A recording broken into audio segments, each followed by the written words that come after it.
Justice Kennedy said on behalf of the majority opinion, government may not suppress political speech on the basis of the speaker's corporate identity. No sufficient government interest justifies limits on political speech of nonprofit or for-profit corporations. Justice Kennedy also said, quote, if the First Amendment has any force, it prohibits Congress from fining or jailing citizens or associations of citizens for simply engaging in political speech. If you go by those quotes alone, especially the second one, it sounds a lot like the Supreme Court made the right decision, right? Well, not exactly. Republicans are trying to sell this as a victory for the First Amendment because it struck down a provision in the Bipartisan Campaign Reform Act of 2002, also more commonly known as the McCain-Feingold Act, which outlawed any cable or satellite broadcast of anything the Federal Election Commission deems as, quote, electioneering communications by a for-profit or not-for-profit organization 30 days before a presidential primary or 60 days before a general election, which was used by the Federal Election Commission to block a documentary critical of then presidential candidate Hillary Clinton called Hillary the Movie from being aired. Senate Minority Leader Mitch McConnell called it monumental, and Texas Senator George Cornyn said, these are the bedrock principles that undermine our system of governance and strengthen our democracy. My Beavis voice. While conveniently forgetting among their sanctimonious psychobabble that the same ruling upheld all existing campaign finance restrictions on individuals. That's right. Folks, corporations can spend as much as they want while your hands as citizens are tied. And Democrats, well, they're making jackasses of themselves too. Most notably, President Obama, they've denounced the decision as a major victory for big oil, Wall Street banks, health insurance companies, and the other powerful interests that marshal their power every day in Washington to drown out the voices of everyday Americans. This coming from the mouth of the same president who has received $994,795 from Goldman Sachs, which is one of the most corrupt banks on the planet, a bank that has proven to engage in fraudulent accounting and speculation practices that dwarf even the likes of Enron. This coming from the same president who received $701,290 from Citigroup, $695,132 from J.P. Morgan Chase, which is even more corrupt than Goldman Sachs, $554,219 from UBS, which is a bank that helped fund the Nazis, $514,881 from Morgan Stanley, $499,130 from General Electric.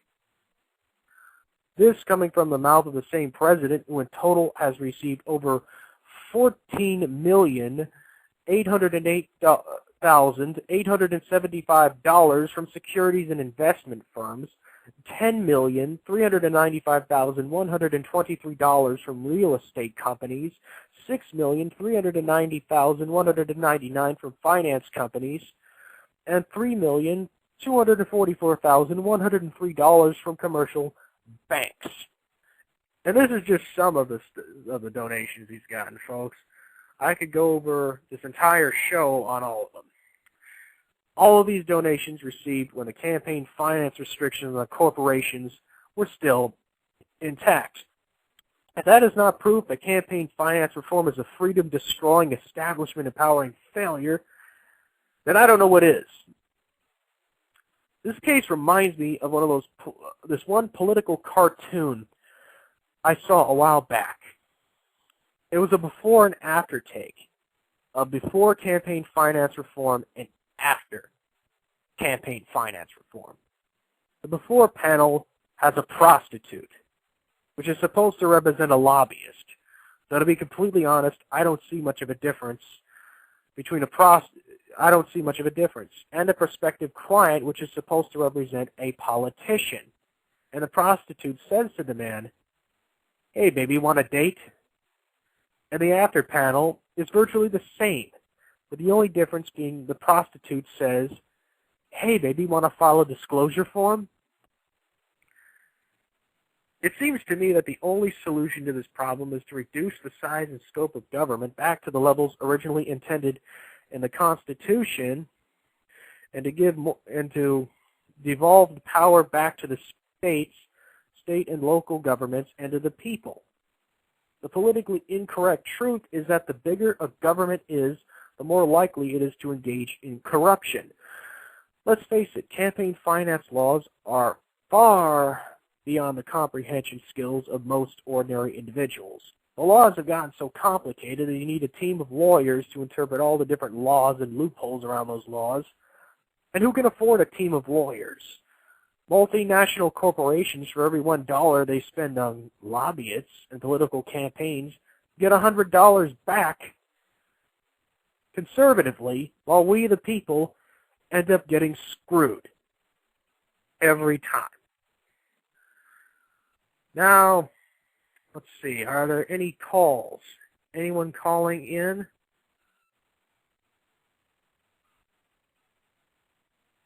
No, no callers yet. So I will, anyone who wants to call, my number is 646-378-1514. Anyone who wants to call in, my number is 646-37154. Okay. Moving on. It's now time to move on to the next issue. Apparently, the state of South Carolina has taken a page from the Joe McCarthy playbook by passing a law called the Subversive Activities Registration Act, which requires anyone the South Carolina state government deems subversive to register with the state government. The law defines a subversive as, quote, every corporation, society, association, camp, ground, bund, political party, assembly, body, or organization composed of two or more persons which directly or indirectly associates, advises, teaches, or practices the duty, necessity, or property of controlling, conducting, seizing, or overthrowing the government of the United States, of this state, or of any political subdivision, thereby by force or violence or any unlawful means, unquote. Now let's assume for 1 second this really is intended to go after people that really do want to violently overthrow the government and not a fascist attempt to use fears of terrorism to stifle and control the population. If you were a member of an organization that intended to violently overthrow the U.S. government or the South Carolina state government, would you register with the South Carolina state government? Any terrorist, real terrorist, who would do what in effect would put a giant red target on their backs is too stupid and incompetent to be a threat to anybody but themselves.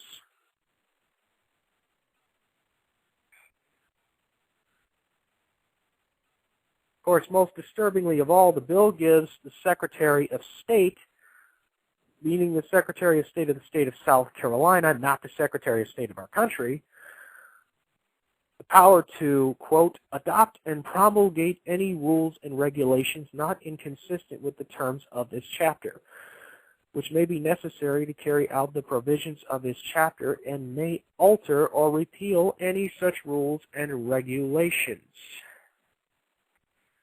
In other words, the Secretary of State can at any time unilaterally rewrite entire sections of the law, or even the entire law period, and justify it by claiming that it was necessary to carry out the provisions of this chapter. So if you were declared a subversive organization by this one person or anyone else in the South Carolina state government, the Secretary of State could throw you in, you could be thrown in prison. If the Secretary of State simply decided they didn't like someone, I mean, if you were this secretary and, the coffee, gave him coffee that was too hot, you could just, be thrown in the big house with any check on that person's power at all. According to this law, you could go to jail for over 10 years or pay a fine of up to $25,000.